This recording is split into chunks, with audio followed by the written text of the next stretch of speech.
Hi welcome to Pallavi TV. ఇక గత కొంతకాలంగా సోషల్ మీడియా వాడకం బాగా పెరిగిన నుంచి ఏదైనా అంశంపై విమర్శలు అదే విధంగా ట్రోలింగ్ అనేది అంతకంతకు పెరుగుతూ వస్తుంది. ఇక సినిమా సెలబ్రిటీలకు సంబంధించిన విషయాల్లో ఈ ట్రోలింగ్ అనే దానికి అంతే లేకుండా పోతుంది. ఇక ఇప్పుడు ప్రస్తుతం కూడా పవన్ కళ్యాణ్ సతీమణి అన్నా లెజినోవాకు సంబంధించిన ఒక విషయంపై సోషల్ మీడియాలో తీవ్ర చర్చ జరుగుతుంది. అసలు అన్నా లెజినోవా చేసిన తప్పేంటి, ఆమెను ఎందుకు విమర్శిస్తున్నారు, మరికొంతమంది ఆమె ఎందుకు సమర్థిస్తున్నారు అనే విషయాలు ఇప్పుడు తెలుసుకుందాం. అయితే ఒక్కసారి ఫస్ట్ మీరు ఈ ఫోటో చూడండి, క్లియర్ కట్ గా చూసారు కదా. ఇందులో మీకేమైనా తప్పు అనిపిస్తుందా? నాకు సంబంధించిన వరకైతే ఇందులో ఎటువంటి మిస్టేక్ అనిపిస్తలేదు. ఎందుకంటే ఆమె తన కొడుకు అగ్ని ప్రమాదం నుంచి బయటపడడంతో అటు తిరుమలకు వెళ్ళి తన మొక్కునైతే చెల్లించుకున్నారు. మొన్న ఇటీవల జరిగిన సింగపూర్లో అగ్ని ప్రమాదంలో ఈమె చిన్న కొడుకు పవన్ కళ్యాణ్ చిన్న కొడుకు అటు తీవ్రంగా గాయపడ్డారు. ఆ తర్వాత ప్రస్తుతం కోలుకొని ఇండియాకు కూడా తిరిగి వచ్చారు. ఇక ఇండియాకు వచ్చిన వెంటనే అన్న అటు తిరుమలకు వెళ్ళారు. తిరుమలకు వెళ్ళి అటు గుండు చేయించుకొని స్వామివారిని దర్శించుకున్నారు. ఇక అంతేకాకుండా అదే రోజు అటు 17 లక్షల విరాళం కూడా ఇచ్చారు అన్నదానంకి సంబంధించి. అయితే ఇంతవరకు బాగానే ఉంది. కాకపోతే ఇప్పుడు ఈ ఫోటోకి సంబంధించిన విషయంలోనైతే ఒక సరికొత్త చర్చ నడుస్తుంది సోషల్ మీడియాలో. అదేంటంటే అన్నా లెజినోవా తిరుమలలో గుండు చేయించుకోవడం కరెక్ట్ కాదంటూ కొంతమంది కామెంట్లు చేస్తున్నారు. ఈ అంశానికి సంబంధించి అటు గతంలో గరికపాటి చెప్పినటువంటి విషయాన్ని వాళ్ళు ట్వీట్ చేస్తూ ఆ వీడియోని జత చేస్తున్నారు. ఆడవాళ్ళు గుళ్ళోకి వెళ్తే కేవలం 3 కత్తెలు మాత్రం ఇస్తే సరిపోతుంది, గుండు చేయించుకోవాల్సిన అవసరమే లేదు, అయితే ఇది మన సంప్రదాయమే కాదంటూ కూడా ఆయన చెప్పారు. ఇక ఈ వీడియోనే కొంతమంది పోస్ట్ చేస్తూ పవన్ భార్య అక్కడ గుండు చేయించుకోవడం కరెక్ట్ కాదంటూ కూడా విమర్శలు చేస్తున్నారు. దీనికి సంబంధించి భారీగా ట్రోలింగ్ కూడా జరుగుతుంది. అయితే ఇదే అంశానికి సంబంధించి అనంతలక్ష్మి గారు చెప్పేది మనం ఒక్కసారి చూడొచ్చు. ఆడవాళ్ళు స్వామివారికి జుట్టు సమర్పించుకోవడం అంటే తన అహంకారాన్ని వదిలేస్తున్నట్టు అని చెప్పుకోవడమేనంటూ కూడా ఆమె చెప్పారు. అయితే జుట్టే ఆడవాళ్ళకి అందం, అటువంటి జుట్టును స్వామివారికి ఇవ్వడం వల్ల నేను నా అహంకారాన్ని మొత్తం వదిలేస్తున్నాను అని చెప్పడం దాంట్లోని అర్థం అంటూ కూడా ఆమె చెప్పారు. ఇక ఈ ట్వీట్ను కూడా చాలామంది ఎవరైతే పవన్ భార్యను విమర్శలు చేస్తున్నారో వాళ్ళకి సమాధానంగా మరికొంత జన సైనికులు అయితే ఈ వీడియోనైతే పోస్ట్ చేస్తున్నారు. అయితే గతంలో మాజీ సీఎం కేసీఆర్ సతీమణి శోభ కూడా అటు ఆలయంలోకి వెళ్ళి గుండు చేపించుకున్న పరిస్థితి ఉంది తిరుమలలో.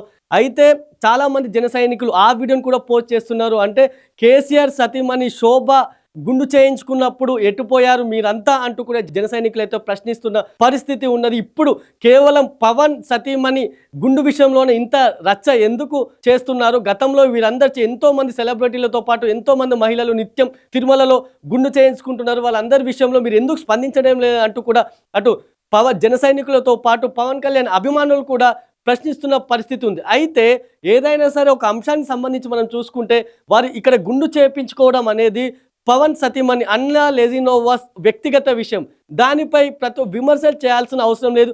తన కొడుకు ప్రాణాపాయ స్థితి నుంచి బయటపడిన దానికి కృతజ్ఞతగా ఆమె దేవుణ్ణి మొక్కుకుంది. ఆ దేవుడి మొక్కు ప్రకారం తిరుమలకు వెళ్ళి ఆమె గుండు చేయించుకుంది. దీనిపై కూడా విమర్శలు చేయడం అనేది కరెక్ట్ కాదనే అభిప్రాయాలు సర్వత్రా వ్యక్తమవుతున్నాయి. అంతేకాదు ప్రతి ఒక్కరి అభిప్రాయాలను మనము ఈ సమాజంలో గౌరవించాల్సి ఉంటుంది. అందులోనే ఆమె చేసుకున్న గుండె ఏదైతే ఉందో అది ఆమె పర్సనల్ విషయం. అట్లాంటప్పుడు ఆమెను విమర్శించే హక్కు ఎవరికి ఉండదు. ఈ నేపథ్యంలో ఎవరైతే ఈ విమర్శలు చేస్తున్నారో ఎవరి వ్యక్తిగత విషయాలకు సంబంధించి వాళ్ళది తుది నిర్ణయం ఉంటుంది. ఇక్కడ వాళ్ళు చేయించుకోవాలా చేయించుకోవద్దా గుండు అనేది వాళ్ళ వ్యక్తిగత విషయం. అంతేగాని వారికి ఒక రూల్స్ అంటూ పెట్టకూడదు ప్రతి విషయంలో అనేది చాలా మంది నుంచి వ్యక్తమవుతున్న అభిప్రాయాలు. ఇక ఈ విషయంలోనూ పవన్ సతీమణి చేసినటువంటి పనిని అంతా సమర్థించాల్సిన విషయం.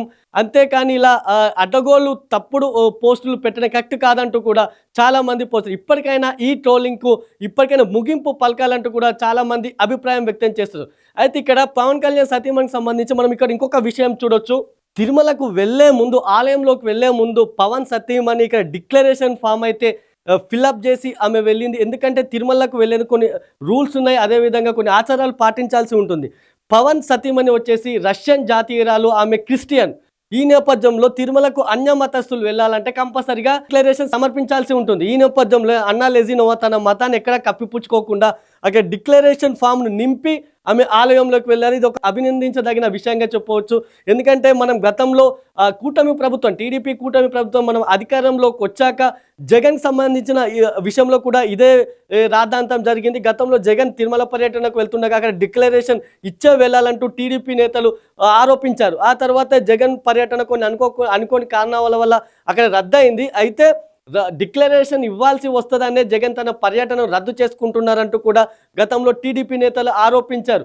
అయితే ఈ నేపథ్యంలో ఇటువంటి ఆరోపణలు ఉన్న నేపథ్యంలో మతానికి సంబంధించిన ఆరోపణలు ఎటువంటి వాటికి తావివ్వకుండా ఇక్కడ పవన్ సతీమణి తాను క్రిస్టియన్ అని చెప్పేసి ఇక్కడ ఆ డిక్లరేషన్ ఫిల్ చేసి ఆలయంలోకి వెళ్ళిన పరిస్థితి ఉంది.